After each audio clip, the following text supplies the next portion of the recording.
Hi guys, welcome to Universe Tarot. आज हम कर रहे हैं ऑल ज़ोडिएक रीडिंग, सभी राशियों के लिए रीडिंग। और हम चेक कर रहे हैं कि क्या आपका रिकन्सिलेशन आपके पार्टनर से होगा। ओके, जिस भी पर्सन के बारे में आप ये रीडिंग देख रहे हैं, क्या उनसे आपका रिकन्सिलेशन होगा, उस बारे में ये रीडिंग होगी। अगर आप पहली बार मेरे चैनल पे आए हैं, प्लीज़ सब्सक्राइब द चैनल। मैं पर्सनल रीडिंग्स भी ऑफ़र करती हूँ, उसका इन्फॉर्मेशन आपको डिस्क्रिप्शन बॉक्स में मिल जाएगा। और आप मुझे फेसबुक और इंस्टाग्राम पे भी फॉलो कर सकते हैं। I would appreciate that. Okay, तो स्टार्ट करते हैं आपकी रीडिंग। पर उससे पहले मैं डेफिनेटली ये कहना चाहूँगी कि ये जनरल रीडिंग है।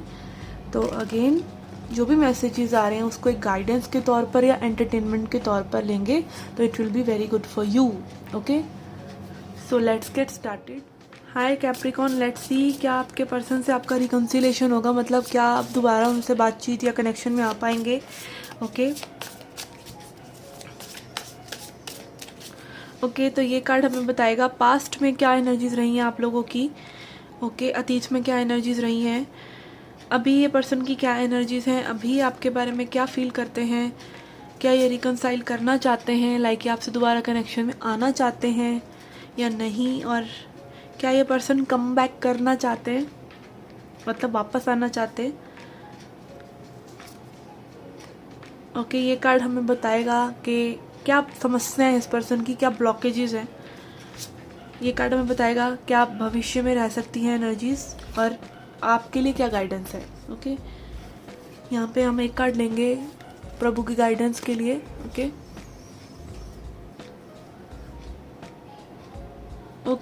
तो पास्ट में यहाँ पे मून एनर्जी है, मतलब शेडोज। एक दूसरे की डार्क साइड को देखना। हम हमेशा उम्मीद करते हैं कि भाई प्यार प्यार प्यार वाला ही चलता रहे, हवाएं चलती रहें, बट हम भूल जाते हैं कि हर इंसान में कमियां होती हैं, हर इंसान की एक डार्क साइड है, हर इंसान की शेडो साइड है, हमारी भी है। और कई बारी क्या होता है कि सामने ऐसा ही इंसान होता है जो आपकी शेडो साइड को ज़्यादा देखता रहता है, ठीक है, या फिर आप ज़्यादा उस पर्सन की शेडो साइड को देख रहे हैं। ऐसी पास्ट की यहाँ पे एनर्जीज रही हो सकती हैं कि शुरू में तो मे भी आपको लगा कि भाई ये कनेक्शन बहुत अच्छा से जाएगा या चीज़ें अच्छी होंगी, बट जल्दी ही आप लोगों को एक दूसरे की डार्क साइड या शेडो साइड दिखी और वो आपको कहीं ना कहीं एक दूसरे की अपोजिट डायरेक्शन में धकेल रही है, सेपरेशन क्रिएट कर रही है, या एक एनर्जी की ब्लॉक क्रिएट कर रही है। और समस्या ये होती है कि जो चीज़ हम दूसरों में नोट कर रहे होते हैं या दूसरे अगर हमारे में पॉइंट आउट कर रहे होते हैं वो काफ़ी हद तक सही भी होता है अगर आप उसे ध्यान से देखें। मान लीजिए कोई आपको बोलता है आप आर्ग्यूमेंट्स करते हैं, तो वो प्रॉब्लम ही, और लाइक एक नहीं एक दो चार जने बोल रहे हैं, तो डेफिनेटली मे बी वो आपके अंदर वो समस्या हो सकती है। इस चीज़ को एक्सेप्ट करें। चाहे कोई भी समस्या है, सामने वाले पर्सन की है या आपकी है, उसको बातचीत से, उसको एक्सप्रेशन के थ्रू सही करा जा सकता है।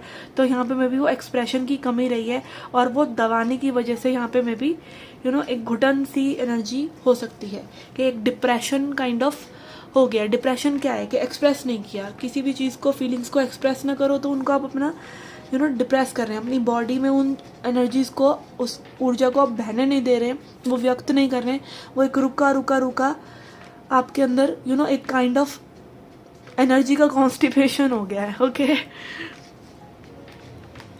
तो यहाँ पर क्या ये पर्सन फील कर रहे हैं। तो मैं बोलूँगी ये पर्सन बहुत आज़ाद फील कर रहे हैं, सिंगल रहना चाहते हैं मे बी।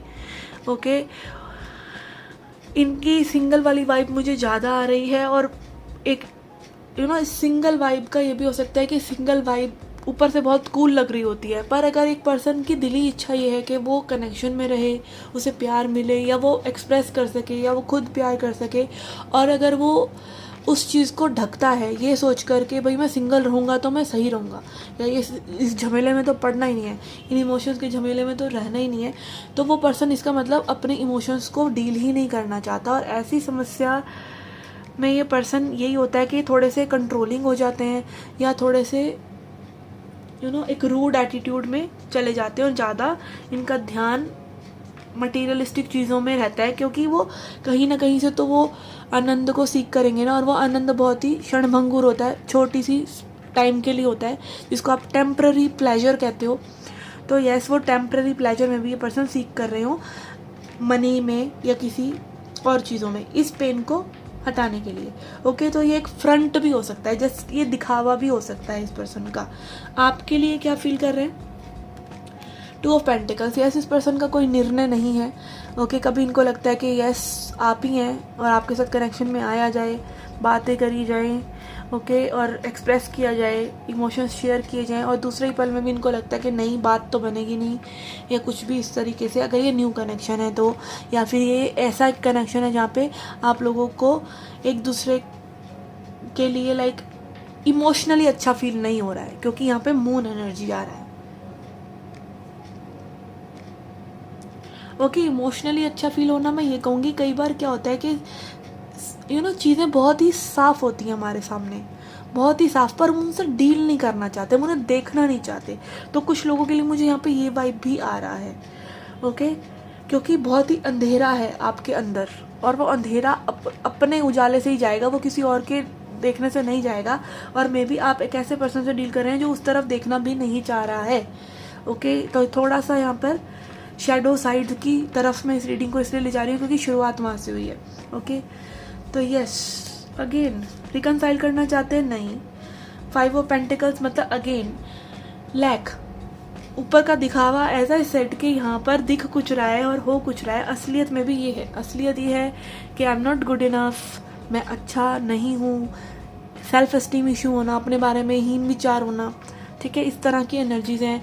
या एक लैक में रहना कि ये नहीं है, वो नहीं है, ये नहीं होगा, वो नहीं होगा, या आप बहुत अच्छे हैं इनके लिए, आपके बारे में भी ये ऐसा सोचते हो कि आप अनअचीवेबल हैं, ठीक है, नहीं हो पाएंगी चीज़ें। तो यहाँ पे जो नहीं हो पाएंगी चीज़ें वो कहीं ना कहीं एक ऐसे स्पेस से आ रही हैं, ऐसे विचारों से आ रही हैं कि ये इसलिए नहीं हो पाएगा क्योंकि यू आर टू गुड, और मे बी मैं इतना अच्छा हूँ ही नहीं तो मैं आगे बढ़ ही नहीं रहा। ओके, मोस्टली मेल्स लोग ऐसा करते हैं। ओके, यस, और यहाँ पर सभी आप देख सकते हैं पेंटिकल्स एनर्जी है, टॉरस, वर्गो, कैप्रिकॉर्न एनर्जी, अर्थ एनर्जी, पृथ्वी तत्व की एनर्जी, जल्दी करके हिलती नहीं होती, जड़ है, ठीक है, ये सामने है, ये प्रत्यक्ष है, ठीक है। तो ये मैं ज़रूर कहना चाहूँगी कि यहाँ पे मैं भी ये पर्सन अंदर से ये विचार रखते हैं और ऊपर से एक बहुत ही सॉलिड चीज़ आपको, मतलब सॉलिड कि मैं बहुत स्ट्रांग हूँ ऐसा दिखा रही हूँ, ऐसा प्रतीत हो रहा है मुझे इस एनर्जी से। तो नो, ये रिकनसाइल नहीं करना चाहते हैं, और ये मैटर लाइक क्यों नहीं करना चाहते हैं, ये कम्प्लीटली पर्सनल है, इनका में भी आपसे कोई लेना देना नहीं है। क्योंकि आप देख सकते हैं यहाँ पे ये लड़की जो है क्रुआसा सी एनर्जी में है, और यहाँ पे चाबी है, यहाँ पे ताला है, ये बाहर जा सकती है, खुश हो सकती है, बट वो उसको दबा रहे हैं। ओके, एक डिप्रेशन काइंड ऑफ एनर्जी है, और मोस्टली लोग ऐसा होता है, डिप्रेशन वाले लोग मोस्टली ऐसे होते हैं कि स्माइल कर रहे होते हैं और अंदर से खुश नहीं होते हैं, या दूसरों को खुशी देने की कोशिश कर रहे होते हैं और अंदर से खुश नहीं होते हैं। और मैं इस जोन में रही हूँ तो मुझे तो डेफिनेटली पता है कि कैसा होता है। Okay, but I am a fighter. Okay, मैं उस पे इसमें बिल्कुल वैसे वाले में नहीं रही हूँ कि मैं दिखावा करूँ, बट यस, हाँ, I show that I am strong. Okay, ये वाला मेरा रहा है। ओके, ओके, तो क्या ये पर्सन वापस आएंगे? वर्ल्ड एनर्जी बता रहा है। ओके, कुछ लोगों के लिए साइकिल कंप्लीट हो चुका है। ओके, कुछ लोगों के लिए साइकिल कंप्लीटेड है, क्योंकि आप देख सकते हैं यहाँ पे दिस रिंग, ये रिंग कंप्लीट हो रहा है। ओके, कुछ लोगों के लिए यहाँ पे ये हो सकता है कि ये साइकिल रिपीट भी हो सकता है अगर आप अप्रोच करते रहते हैं इस पर्सन को। अगर मान लीजिए अगर आपका वही कंडीशन है कि like you are the one, आप ही वो शख्स हैं जो बार बार कॉल या मैसेज कर रहे हैं, तो ये आपके लिए यही है कि आप अपने आप को एक ऐसा माने कि अब आपको वो चीज़ नहीं करनी है, तो कि ताकि वो साइकिल रिपीट ना हो। ठीक है, तो रिपीटेड साइकिल्स को तो आप मैनिफेस्ट कर लोगे, आप फिर से अगेन उस ऊर्जा को बार बार अपनी लाइफ में वापस ला सकते हो। बार बार मैसेज करो, बार बार कोई बात करेगा तो ये तो चलता ही रहेगा। तो इसका मतलब ये नहीं है कि वो कनेक्शन बन गया। ठीक है, तो यस, इसको पूर्ण विराम आप दे सकते हैं अगर ऐसा है तो, नहीं तो ये रिपीट होगा। और कुछ लोगों के लिए एक हेल्दी वे में आगे जा सकता है। ओके, हम फ्यूचर आउटकम देख के मैं इसको कनेक्ट करूँगी कि जो पॉजिटिव साइड है वो किस लोगों के लिए कैसे हो सकती है। ओके, और यहाँ पर हमारे पास कार्ड है समस्या। अगेन समस्या इस पर्सन की यही है कि सिंगल रहना चाहते हैं, इंडिपेंडेंट रहना चाहते हैं और अपने इमोशंस की चाबी किसी के हाथ में नहीं देना चाहते हैं। ओके, जब कोई इतना हाइपर इंडिपेंडेंट होता है, बहुत ज़्यादा इंडिपेंडेंट रहना चाहता है, तो मे बी उसकी बचपन से ही उस तरीके की परवरिश हुई है जहाँ पे उसको बहुत ही बचपन से ही एक अपने आप अपना ध्यान रखना सीखो, अपने आप ये करना सीखो। लाइक एक वो उसके अंदर क्या होता है, उस पर्सन के अंदर फिर क्या होता है कि वो ऊपर से तो बहुत हाइपर इंडिपेंडेंट दिखाता है और अंदर से उसका इमोशंस इतने डेवलप ही नहीं होते हैं और वो पर्सन एक इमोशनली डम्ब पर्सन बन के रह जाता है। उस पर्सन को आप पाएंगे कि भैया वो बहुत ही तगड़ा CEO है या बहुत ही तगड़ा वो एक स्टेज पर भाषण दे रहा है, सब कुछ कर रहा है और वो इतना अच्छा फील नहीं कर पा रहा है और सिर्फ अपने साथ ही वो अच्छा फील करता है। तो कई आप पाते हैं ना कि कई लोग बहुत सेल्फिश नेचर के हैं, तो उनका यही समस्या रहती है कि उनके माता पिता ने में भी उनको बहुत ही जल्दी ये भावनाएं दे दी कि भाई अपना ख्याल खुद रखो। और ऐसा मोस्टली मेल्स के साथ भी होता है, क्योंकि जैसे मेल्स के या मेल चाइल्ड के भावनाओं को दबा दिया जाता है कि भाई बच्चे रोते नहीं हैं, मेल्स रोते नहीं हैं, या लड़के तो स्ट्रांग होते हैं। जब भी वो अपने आप को अपना एक शक्ति तत्व से जुड़ने की कोशिश करते उसको दबा दिया जाता है। ओके, यस, इसीलिए मेल्स के साथ ये समस्या होती है और लड़कियों को वो अपने पुरुष तत्व के साथ मिलने नहीं दिया जाता। ओके, शिव तत्व के साथ कहिए, लॉजिक के साथ कहिए कि लड़की बहुत खुलकर हंसना चाहती है तो उसको बोल दिया जाता है कि भाई इतनी ज़ोर ज़ोर से लड़कियां नहीं हंसती हैं, ऐसे नहीं बैठती हैं, वैसे नहीं करती हैं। तो कुछ सामाजिक यहाँ पे कुरीतियाँ हैं जिनकी वजह से ये सब चीज़ें होती हैं। ओके, तो यस, अगेन ये थोड़ा आध्यात्मिक या साइकोलॉजिकल ये मैं उस अप्रोच में चली गई। यहाँ पे देखते हैं फ्यूचर। यहाँ पे फ्यूचर अगेन मैजिशियन कार्ड आ रहा है, तो मे भी आप अपनी लाइफ के खुद रचयिता हैं। आप अभी जो चीज़ें सही कर सकते हैं उनकी तरफ अपनी ऊर्जा को बढ़ाइए और मे भी उस तरफ आपका डेवलपमेंट जब होगा तो ये समस्याएं भी सुलझ जाएंगी। क्योंकि यहाँ पे देखिए, किसी भी पर्सन से आप डील करते हैं, आप उसको झेल इसीलिए रहे हैं या उससे वो एनर्जी इसलिए एक्सचेंज कर रहे हैं क्योंकि आपके अंदर भी कुछ समस्या हो सकती है। आपके अंदर ये समस्या हो सकती है कि आप लोगों को फिक्स करना चाहते हैं। समस्या ये भी एक समस्या ही है कि क्यों फिक्स करना है किसी को। ठीक है, तो यस, यहाँ पे आप अपनी एनर्जी को फिक्स कीजिए, अपनी लाइफ को फिक्स कीजिए, अपनी जो लाइफ में अभी चीज़ें पॉसिबल हैं उस तरफ एक जो आपके प्रत्यक्ष चीज़ें जिनको आप हैंडल कर सकते हैं उस तरफ अपनी एनर्जी लगाएं। और जब आप जिस चीज़ को बहुत ज़्यादा चाहते हैं ना, उस तरफ से आप अपनी एनर्जी हटा लेते हैं, जो कि काफ़ी मुश्किल है और चैलेंज भी सिर्फ यही है, तभी वहाँ पे मूवमेंट पॉसिबल है, तभी वो चीज़ें बदलना पॉसिबल है। ओके, और यहाँ पर आपके लिए क्या एडवाइस है? अगेन हर्मिट, अपने आप से, अपनी अंतरात्मा से जुड़ें। ओके, एक अलोन टाइम या सॉलिट्यूड में, एकांत में बैठें, अपने आप से जुड़ें, अपने आप से सच और प्रत्यक्ष एकदम 1-to-1 कन्वर्सेशन करें अपने आप से कि क्या होना चाहिए।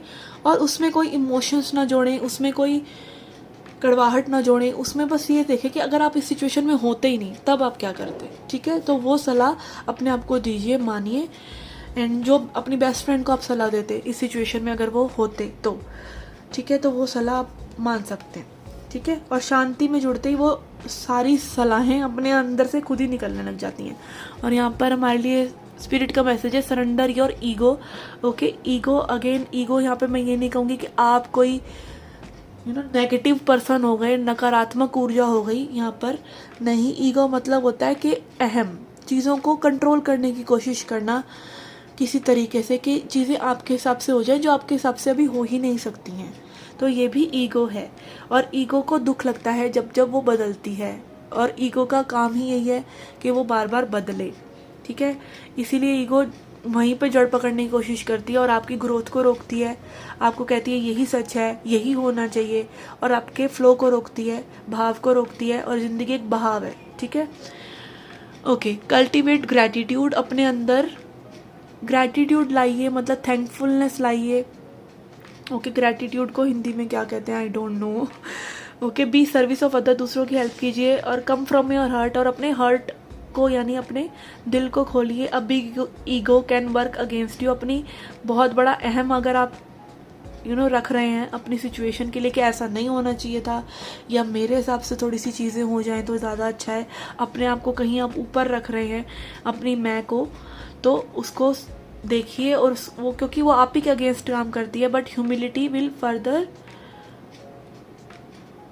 Your goals. Okay, I didn't understand. A big ego can work against you but humility will further your goals. Okay, यहाँ पे तो कुछ गलत इंग्लिश जैसा इस कार्ड पे मुझे लग रहा है। ओके, तो यहाँ पे अगेन कहना यही चाहते हैं कि भाई अपनी ईगो को आप साइड करें। ईगो हमारे को यही बताती है कि यही पॉसिबल है, यही लास्ट ऑप्शन है, यही चीज़ें हैं, ये मेरा है, ये मेरा है। बट अगर आप उसको जाने देते हैं और उसको परमात्मा पे छोड़ते हैं तो आपको चीज़ें आगे मूवमेंट में आ जाती हैं। और ह्यूमिलिटी मतलब एक सद्विचार रखना या दूसरों के प्रति एक नम्रता रखना। यस, नम्रता रखना आपके लिए अच्छा साबित हो सकता है, क्योंकि जिनके साथ हम नम्र रहते हैं वो लोग हमें सुन भी लेंगे। किसी को आप प्यार से बहुत ही इज्जतमान से जीत सकते हैं, जिद से तो किसी को आप जीत नहीं सकते हैं। Okay, yes. ओके, तो यस, यहाँ पर आई थिंक ये पर्सन जो है आपसे रिकन्साइलेशन के मूड में नहीं है, मतलब कनेक्ट करने के मूड में नहीं है। और कनेक्ट अगर ये करेंगे भी तो इनका एक एटीट्यूड यही रहेगा कि वही चीज़ें रिपीट होंगी। ठीक है, तो कोशिश कीजिए कि आप उन साइकिल्स को रिपीट ना करें। और यस, जो लोगों के लिए मैं भी यहाँ पे चीज़ें पॉसिबल हैं तो भी वो तभी पॉसिबल हो पाएंगी जब आप अपनी एनर्जी के मास्टर होंगे और आप अपनी एनर्जी को वहाँ लगाएंगे जहाँ पे अभी उसकी सख्त ज़रूरत है। प्रेजेंट मोमेंट में रहने की कोशिश करेंगे। जो चीज़ें अभी बिल्ड हो सकती हैं, क्या बोलते हैं उसको, निर्मित हो सकती है, निर्मित, तो उसको